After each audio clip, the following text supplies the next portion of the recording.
саналтай явдаг юм аа. Юу гэхээр энэ мал амтны гос халдварт өвчнийг яаж одоо цааш нь дамжруулахгүй голомтын одоо устгах жоох гэдэг. Энэ тал дээр нэг санал хэлэх гэсэн.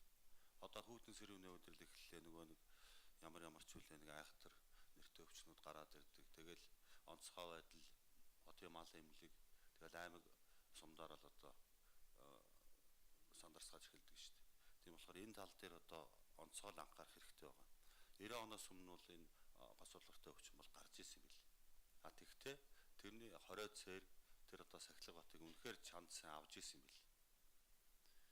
А ер нь тэр үед чинь бол 90 оноос өмнө бол нэг зам явах гэж олгодог. За тэгээд зам явах хоногийг одоо тоосоод өгчдөг гээд тэгээд тэр ачаа бараа тээш машиныг одоо бүрэн одоо ариутгал хамруулдаг, уддаг, уурддаг гээд. Одоогийн тэр хяналтын байгууллагууд, мал эмнэлгийн байгууллагууд яаж юм гэхээр нэг дөрвөн дугуйл одоо нэг ариутгах бодисоор шүршээд суугаад байдаг. Тэгэл ариутгачлаа гэдэг. Энэ бол одоо хангалтгүй.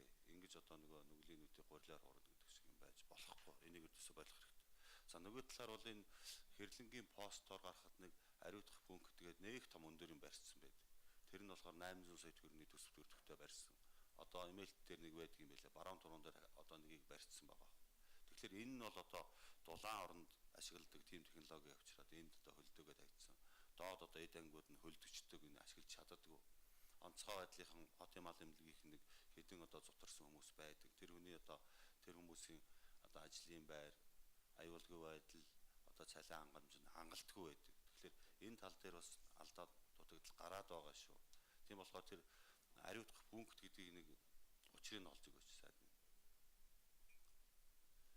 Энийг одоо ийм хариуцлагагүй байдлаар энэ одоо том мөнгөөр барьсан. Тэгээд өнөөдөр ажилддаг. Энэ дээр нэг одоо хариуцлага тооцох хэрэгтэй. Энийг бол тодруулж өгөөч гэж би хүсэж байгаа. Нөгөө талаар 20 цэрэг арай өөр байдлаар шийдье. Ариутгалыг арай өөр байдлаар шийдье. Майханд доотъя, уурдъя. Үнэхээр одоо зорчигчдын ховц сунрыг за бараа тээшийг машиныг одоо бүрэн ариутгаж ээж энийг одоо ариутглаа гэж үзэх. Иймэрхүү одоо үйл ажиллагаа зайлшгүй шаардлагатай байгаа шүү. Энийг одоо нэн төрөнд одоо анхаараарай гэж хэлэх.